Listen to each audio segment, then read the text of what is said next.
Assalamualaikum warahmatullahi wabarakatuh. Alhamdulillahi rabbil alamin. Allahumma salli ala Muhammad wa ala ali Muhammad. Selamat siang adik-adik sekalian yang ada di rumah kelas 4 ya, baik MIA, IPS maupun agama. Semoga senantiasa diberikan energi oleh Allah ya, diberikan hidayah oleh Allah untuk melakukan hal-hal hebat dalam kehidupannya. Pada kesempatan yang indah ini ya, sekali lagi bagi yang kemarin belum ikut ya materi satu, semoga disimak materi satu pertemuan pertama. Saat ini kita masuk pertemuan yang kedua ya. Kita hanya akan bertemu selama 4 kali pertemuan materi di KWU ini, kewirausahaan, dan satu materi yang terakhir adalah pengambilan nilai. Itu aturan dari pengajaran ya. Alhamdulillah pada kesempatan pagi ini saya ucapkan terima kasih atas kehadirannya adik yang hebat ya. Bukan sekedar kepentingan nilai rapot ya, kepentingan remeh-temeh ya. KWU ini adalah materi pendidikan jiwa. Sekali lagi Ustaz ingatkan, KWU adalah apa? Materi pendidikan jiwa ya. Menjadi bagian pendidikan jiwa. Iya. Ya. Hari ini Senin 6 Agustus 2021. Semoga Allah berkahi hidup kita ya. Tema kita adalah perilaku kerja prestatif ya. Ini penting ya, maka dibahas dalam Islam pun sebuah materi khusus dalam Islam, yaitu tentang etos kerja seorang muslim ya, ada ihsan ya, di sana. Ihsan bekerja yang kemudian melampaui target-targetnya ya. Bahkan bukan hanya melampaui, melebihi target-targetnya ya. Jadi itu kekuatan yang luar biasa. Di Islam ada terminologi etos kerja seorang muslim yang disebut dengan ihsan. Ihsan. Nah, ihsan ini sangat dahsyat ya. Kerja yang kemudian karena Allah ya, dilihat tidak dilihat orang, dia punya target-target besar dalam hidupnya ya, bukan karena atasan tapi karena ingin dinilai Allah sebagai seorang pribadi yang luar biasa dalam pekerjaannya, sehingga barokah kehidupannya ya, karena ingin mempersembahkan hal-hal baik untuk Allah Subhanahu wa taala dalam kerjaannya, seperti itu ya. Oke, next. Nah, perilaku kerja prestatif itu apa? Ya, ini ada gambar Prof. Renat Kasali ya. Ini bukan gagasan beliau, hanya sekedar uh, dari yang tertulis di sini adalah termasuk dekat dengan gaya-gaya pikiran beliau ya. Profesor Renat Kasali ya, bisa dilacak sendiri tentang buku-bukunya ya, tentang beliau adalah seorang pemilik rumah perubahan ya. Buku-bukunya tentang destructive era, tentang strawberry generation ya, tentang uh, Tomorrow is Today dan sebagainya ya. Ini ya, beliau memiliki seorang profesor dari Universitas Indonesia, memiliki gagasan besar tentang yang sangat dikenal oleh masyarakat Indonesia sekarang, yaitu tentang destruktif ya, sebuah keadaan besar ya yang melanda ya muka bumi ini ya, di semua sektor ya. Kalau lagi keadaan besar ya, destruktif itu adalah keadaan besar yang melanda ya, semua sektor di muka bumi ini, hampir semua sektor ya, yang kecepatannya sangat drastis ya, yang menggantikan sistem lama menjadi sistem baru ya. Ini proses ini, maka modal dasar bagi seorang wirausaha ya, atau entrepreneur ya, dia harus prestatif ya, perilaku kerjanya, yaitu artinya bahwa orang yang berwirausaha itu memiliki sikap ya, yang selalu berambisi ingin maju dalam segala bidang. Kata kerja apa? Maju. Kata kerja adalah maju ya, dalam segala bidang ya. Karena luar biasa di semua bidang itu ada pergerakan yang dahsyat. Iya, kalau dia nggak mau maju ini tertinggal besar ya. Karena apa? Karena satu, persaingan bebas, perubahan yang semakin cepat ya, durasitas situs informasi yang semakin meluas, luar biasa ini. Kita bayangkan sekarang ya, sudah tidak ada lagi zaman orang berapa tahun coba ya, orang mengirim surat lewat pos, hitungan detik semua, hitungan tahun ya, tidak hitungan abad ya, hitungan tahun saja ya, hitungan windu gitu ya, atau tidak sampai dari surat menjadi telepon ya. Suara sangat kagum dengan suara ya, bisa berkomunikasi lintas pulau. Nah, hitungan tahun ya dari suara sudah orang akan susah membayangkan dulu ada orang bisa saling komunikasi melihat wajah. Iya, dengan apa kondisinya di sana di luar pulau tahu persis keadaan di detik itu juga. Akhirnya terbukti juga ada teknologi kemudian ya kecepatan data ya, dari 3G sampai 4G memungkinkan untuk percepatan informasi ya, video call dan seterusnya. Orang kagum ya, percepatan itu luar biasa cepat loh ya, saya lihat. Sekarang ada live yang bisa disaksikan ya, kecepatan data itu membuat orang bisa live seluruh dunia dalam satu waktu berkomunikasi. Iya, itu kalah luar biasa di sekalian. Bakul pulsa gimana nasibnya? Ayo bakul pulsa ya, kalau nggak ada usaha untuk maju, ayo nggak mau pakai aplikasi misalkan atau manual-manual, yang beli pulsa ya itu standar harus ada pergerakan mau pakai aplikasi atau mau pakai perkembangan-perkembangan yang ya bisa mengikuti ya.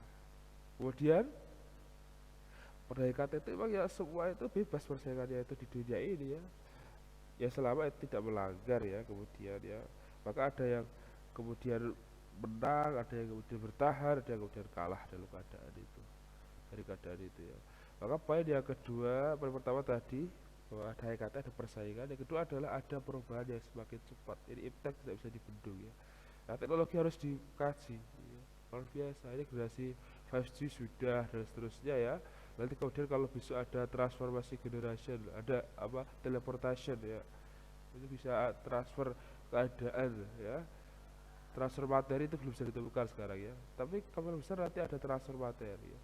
Mengerikan ya itu kalau sudah ada tanpa ada batasan ya, materi bisa ditransfer. Materi itu artinya fisik bisa ditransfer, gimana ya, ya kajian-kajian di teleportasi di bidang fisika itu mengerikan itu. Nah, maka seorang wirausaha itu pebisnis itu harus mau melakukan usaha ya, dari pikiran dia berambisi ingin maju dalam segala bidang ya. Karena tidak bisa dipungkiri perjalanan itu bebas, perubahan yang semakin cepat ya. Dengan itu informasi yang semakin luas ya. Lah ini potensi untuk maju ini kita ambil dari Stephen Covey dalam bukunya yang berjudul First Things First ya. First Things First ya, itu kemudian mengatakan yang pertama adalah seorang yang memiliki potensi untuk maju dia akan punya self awareness ya, yaitu mempunyai arti sikap awas diri ya, ya kesadaran yang besar ya dalam dirinya itu tentang ya, ini gimana sih, ini kok begini, ini begini ya, ini begini, ini akan begini ya, aku begini ya, udah berevaluasi ya. Kemudian yang kedua adalah conscience yang mempunyai arti mempertajam suara hati ya. Ini penting sekali seorang wirausaha ya. Seorang wirausaha itu memang iya, tidak hanya kalau Rasulullah di masa kenabian awal ya di Mekah 13 itu mendidik tentang iman, mendidik tentang jiwa sebelum mereka kuat secara ekonomi domestik di Madinah ya. Jadi ayat-ayat yang turun, ayat-ayat keimanan, ayat tentang tauhid, ayat tentang ya, kemudian membangun loyalitas dalam beragama ini melatih suara hati. Seorang mukmin yang kuat akan memiliki suara hati yang bagus. Itakuf rosatal mukmin ya. Maka nomor tiga kemudian adalah independent will atau pandangan independen untuk bekal bertindak ya. Kemandirian yang kuat ya. Kemandirian yang kuat, hal penting bertindak memutuskan sesuatu. Seorang wirausaha harus luar biasa ya, bisa ngambil keputusan dengan cepat. Yang keempat adalah creative imagination ya, yang punya arti yang berpikir ya mengarah ke depan untuk memecahkan masalah ya, dengan imajinasi serta adaptasi yang tepat, visioner ya, punya master plan ya, dalam hidup ini ya. Kekuatan master plan bagus, tidak mungkin pembuat hanya sekedar beli pasir, beli semen ya, beli besi berapa banyak pokoknya, enggak. Dia punya master plan untuk membayangkan, visualisasi keadaan di masa depan ya, memvisualisasi ya. Kemudian ini ciri-ciri karakteristik prestatif ya, juga sifat-sifat profil wirausahawan ya. Kita tulis dua kolom ya. kiri sama kanan, percaya diri ya. Dia tidak tergantung oleh orang lain, jelas ya, percayakan diri sendiri dan diri sendiri dan individualisme serta optimisme penting menurut saya itu mentalnya, tidak mudah tergantung sama orang lain ya. Dia itu ingin kemerdekaan yang luar biasa. Setidaknya kalau kalian jadi karyawan juga jadi wirausaha, itu setidaknya harus melatih ya, melatih diri untuk tidak kemudian ya hanya menjadi pengikut ya atau passenger ya, harus menjadi driver ya, driver yang bisa kemudian ya, bertindak memimpin dirinya, menentukan langkah-langkah, kemudian berorientasi pada tugas dan hasil. Tugas dan hasil, dia orientasinya apa yang bisa dilakukan untuk menuju suatu hasil yang diharapkan. Kebutuhan akan prestasi itu mengerti akan orientasi laba, sehingga berdoa pada tekad dan kerja keras yang mempunyai motivasi sangat tinggi di sana. Pengambilan resiko, kemampuan mengambil resiko dan suka terhadap tantangan ya, bukan dianggap sebagai sebuah hal yang membuat dia lemes dan tidak berenergi ya. Tapi ya yang dia temui sebagai wirausaha hari demi hari itu adalah jalan hari demi hari itu jadikan dia sebuah ya, energi ya, tantangan, harapan baru. Kalau pegawai kan akhir bulan ya, dampaknya sekian, gajinya sekian ya, daya yang ingin dicapai sekian, udah ada angka-angkanya kalau pegawai ya, PNS sekian. Tapi pengusaha hari demi harinya itu ya, ada energi ingin mencapai apa ya, target apa, Arab mau closing deh, mau ini closing ya, tentu ada tantangan di hari-hari itu. Biasanya kan ada tantangan, ada hari ini dia tetap semangat aja, dengan santai ya, bukan suatu hambatan ya, tapi dia menjadikan suatu yang dia temui itu sebagai tantangan untuk kemudian bertumbuh, mendapatkan closing ya, asik lah. Tapi santai dia itu kalau pengusaha itu hari-harinya dipandang sebagai mencapai sebuah target apa hari ini apa, pengen closing apa, semangat iklan dan semangat apa gitu loh. Kepemimpinan itu penting. Kepemimpinan berikutnya adalah kepemimpinan bertingkah laku seperti pemimpin ya, jelas ya, dan dapat menerima saran serta kritik dari orang lain penting. Kalau dia nggak bisa menerima saran dari orang lain ya, yang mengetahui sistem di bawahnya kan para klien, para kemudian kolega, para karyawan ya, kalau ada masukan ya tentu dia harus bisa menerima. Kalau nggak bisa menerima ya chaos ya, satu orang tidak bisa mengetahui delik-delik semua ya dari sistem itu. Yang mau tahu delik-delik semua adalah suatu organisasi ya, di bawahnya pun bisa bisa mengarahkan kalau ada masukan dan kritikan. Keorisinilan ya, inovatif jelas ini ya. Orisinil artinya apa? Inovatif dan kreatif ya, bisa memandang suatu apa yang dibutuhkan brand sekarang dan seterusnya itu. Promosi seperti apa yang mudah diterima, fleksibel serta serba bisa. Ini penting serba bisa ini, karena dia perlu, pengusaha itu ya perlu punya motivasi besar untuk oh tahu ini tahu itu, walaupun yang secara tindakan besar adalah nanti karyawannya. Oh kalau kayak gini butuh kanopi yang lebih panjang sekian, walaupun ukuran-ukuran bedanya adalah nanti tukang kayak gitu tuh. Tapi dia tahu kayak ini butuh ini butuh ini butuh ini ya. Tapi untuk detailnya pak tukang dan mengetahui banyak hal. Yang kedua adalah berorientasi ke masa depan, jelas. Tadi sudah saya sampaikan pada kedepannya itu ya, visionernya itu kekuatan visi itu penting ya, master plan dari sebuah usahanya itu ya. Berikutnya, bagaimana cara menerapkan karakteristik prestatif itu ya. Ini tahapan dalam menerapkan ya, menerapkan karakteristik prestatif ya. Pertama, memiliki tekad yang kuat ya, berusaha tanpa adanya paksaan. Memiliki tekad yang kuat ya, berusaha keras tanpa ada paksaan. Iya, dia sudah ada kesadaran ya, self awareness ya. Tadi ya, self awareness, kesadaran yang mawas diri yang tinggi. Lanjut kemudian bertekad bulat untuk berusaha maju. Iya, ada hambatan jelas, ada dia belajarnya mirip, dia dihadapkan dengan persoalan, tapi untuk majunya itu, motivasi maju itu tinggi ya. Kemudian adalah berpikir ada kemungkinan gagal tapi tidak gentar ya.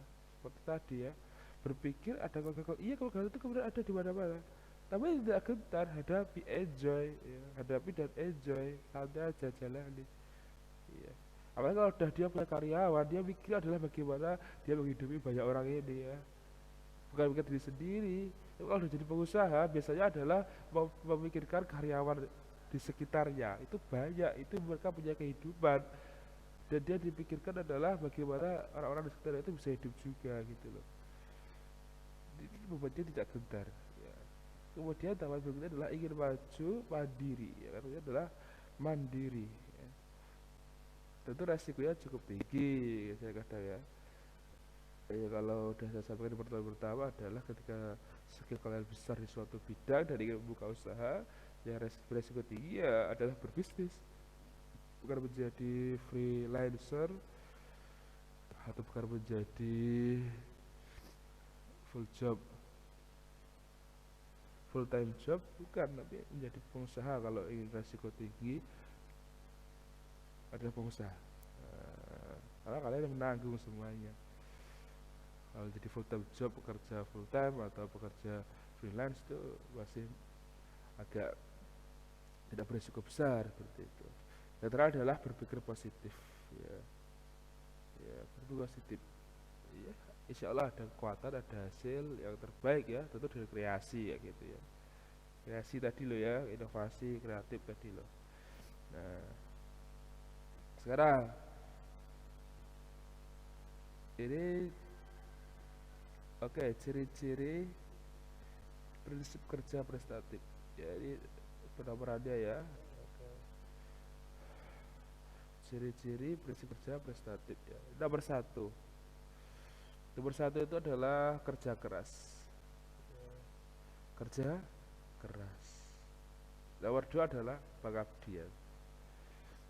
Ini pola-pola sikap positif yang luar biasa yang perlu kita ketahui sebagai seorang yang memiliki prinsip kerja prestatif. Satu, dia seorang yang bekerja keras. Dua adalah dia punya sikap naluri pengabdian ya. Bukan dia dapat apa di tempat itu, tapi dia itu ingin berkarya besar di tempat itu, atau berkarya lah, berkontribusi di tempat itu. Orang yang akan bertumbuh itu yang orang yang punya mimpi, punya dream terhadap suatu perusahaannya, itu loh. Bukan rutinitas semata. Karena dream itu yang mentenagai. Aku kerja di sekolah A. Sekolah A harapanku begini, punya mimpi ini ya, punya mimpi itu. Bukan sekedar aku seperti itu gaji sekolah itu tak apa anehnya lah, sael aku kerja. Bukan, tapi kita itu punya indah keindahan yang mimpi indah pada perusahaan kita ya, atau pada pekerja atau pada kemudian usaha-usaha kita gitu.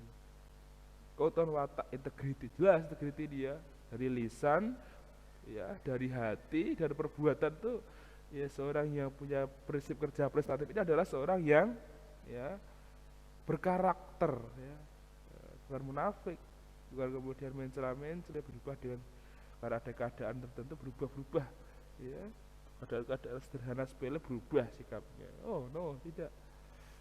Yang keempat adalah rasa tanggung jawab atau responsibility ya, atau responsiveness itu kemudian jelas. Tanggung jawab ini yang menjadi prinsip besar ya, karena dia merasa resikonya ini, maka dia harus bekerja begini gitu loh, mengerti benar resiko ya. Yang kelima adalah kehati-hatian dalam bekerja. Ini penting sekali, carefulness atau carefully, kehati-hatian ini penting banget ya.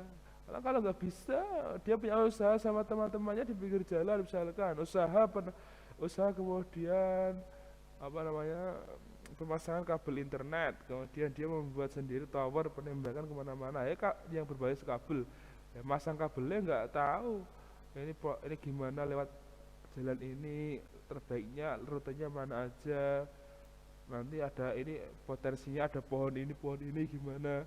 Kalau dia tidak punya kehati-hatian ya besok ini potensi pohon sudah tua, tumbang, putus, semua jaringan putus, parah.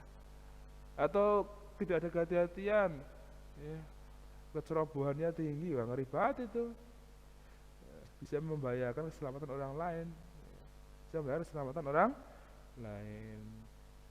Yang keenam adalah keserba-bisaan. Tadi sudah saya bisa ya, serba bisa. Seorang pengusaha atau seorang yang punya prinsip kerja itu adalah dia pembelajar ya, ingin bisa di beberapa titik ngerti banyak hal itu loh, bukan spesifik tahu ya tapi ngerti ya. Di bidang ini sendi ini butuh apa itu tahu, walaupun yang eksekusi Pak Tukang tadi ya. Yang kedua adalah daya pembaruan ya, inovasi luar biasa, dia itu punya bisa mengikuti ya kesadaran pada perkembangan zaman, dia ingin untuk bisa mengikuti perubahan. Yang ke-8 adalah semangat kerja sama ya, cooperativeness. Karena penting ini suatu tim kalau dia tidak bisa menggerakkan, nah, sangat berbahaya. Ya, dia harus bisa menggerakkan seorang pemimpin, ya, seorang driver. Ya, hasrat untuk belajar, yang ke-9 hasrat untuk belajar dan kemahiran, ya. Ya, pembelajar saya katakan tadi ya, untuk menuju suatu kesebabisaan itu. Ya. Yang ke-10 adalah menerapkan perilaku kerja prestatif. Ya, ya habis dari semua karakter hidup yang luar biasa tadi ya berusaha menerapkan. Ya, lanjut. Ini secara sederhana ya.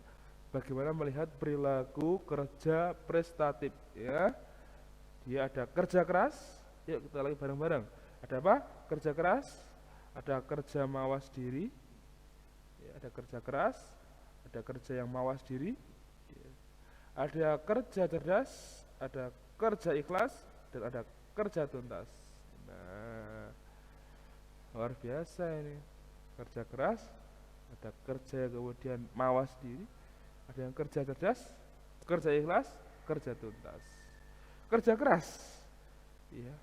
Kalau kita bekerja itu menggunakan daya secara optimal, misalnya tenaga, ya, perasaan, ya, macam-macam sumber daya yang kita gunakan ya.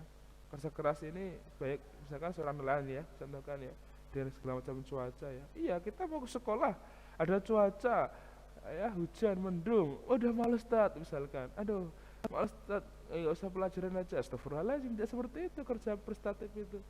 Iya, hujan, oke sekolah semangat, masih alhamdulillah hujan, mensyukuri keadaan. Iya. Karena hujan malas, ini padahal ini penting, ada pembelajaran besar, pembelajaran dahsyat. Ya, jadi kalau seorang yang kerja prestatif itu kerjanya sangat kerja yang penuh daya, iya, tangguh di segala macam kondisi, kalau kata kunci yang ingin saya tuliskan itu, tangguh di segala macam kondisi. Iya. Hambatan-hambatan, aduh ini males, kalau kurang pengusaha entrepreneur yang punya prinsip kerja prestatif, punya target besar ya kata males-malesan, aduh memang aduh ya dia nah, namanya aja karakter utama dari tadi kita bahas itu besar-besar semua karakter utamanya ya.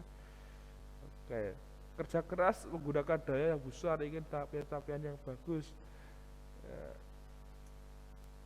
tubuhnya semangat lah intinya. Ya kerja mawas diri berikutnya ya, kerja kemudian berhati-hati ya. Ya, kerja berhati-hati, mau menerima kritik mau menerima saran ya.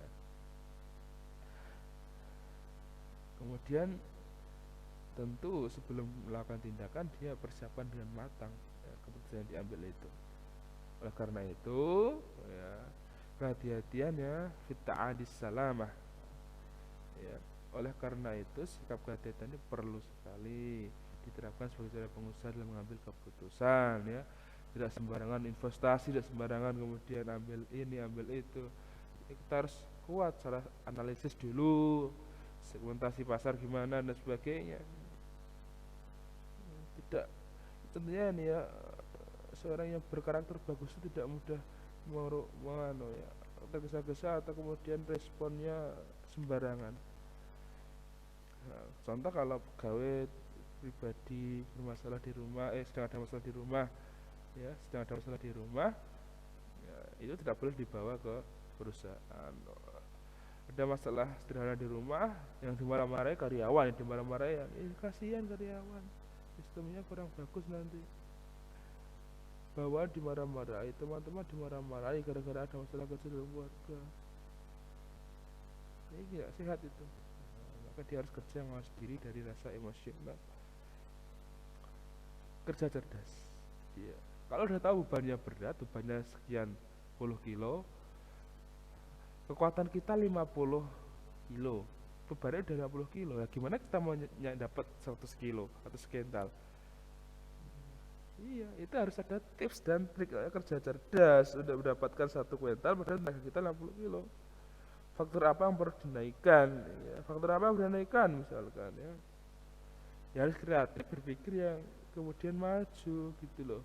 Uang 2 juta mau kita jadikan 4 juta aja kita udah sibuk nggak punya waktu. Ya usaha untuk permodalan kerja cerdas.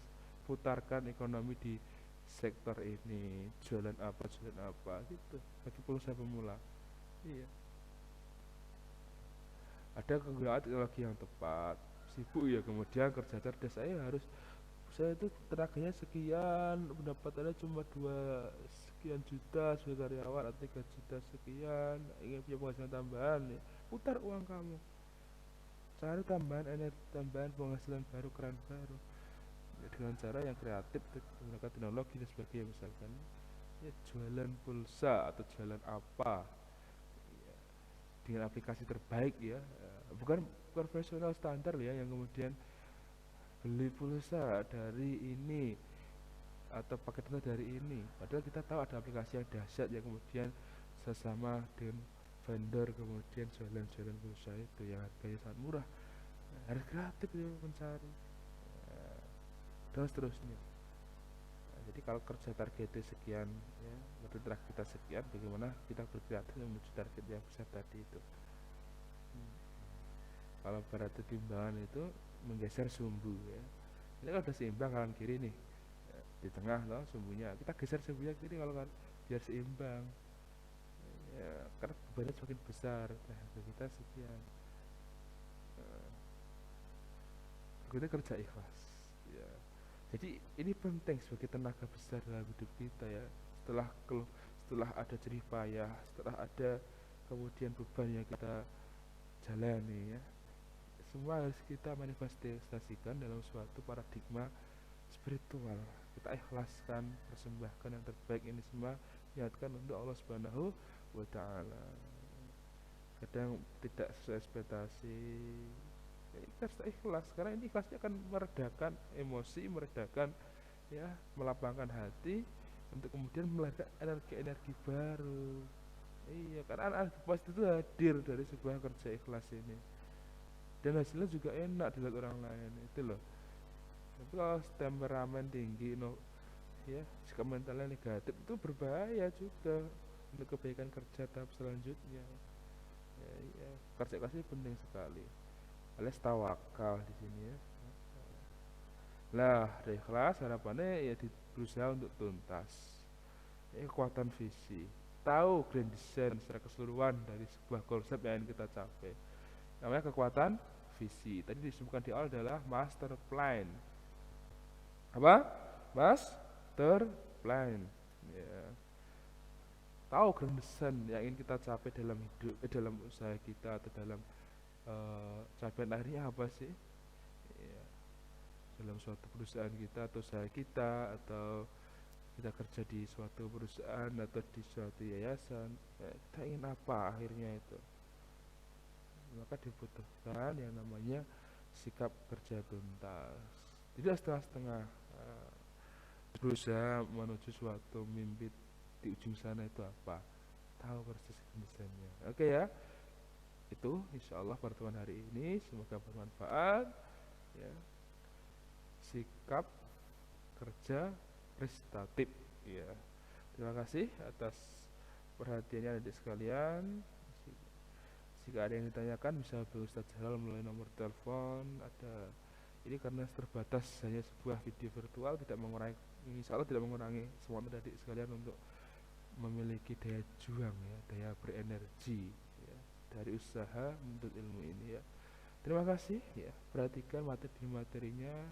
Insya Allah kemungkinan nanti juga ulangan-ulangan kita ambil dari sini ya, dari materi-materi yang kita sampaikan ini ya, bukan sekedar hafalan tapi semoga menjadi wawasan yang menambah energi. Terima kasih, saya akhiri. Assalamualaikum warahmatullahi wabarakatuh.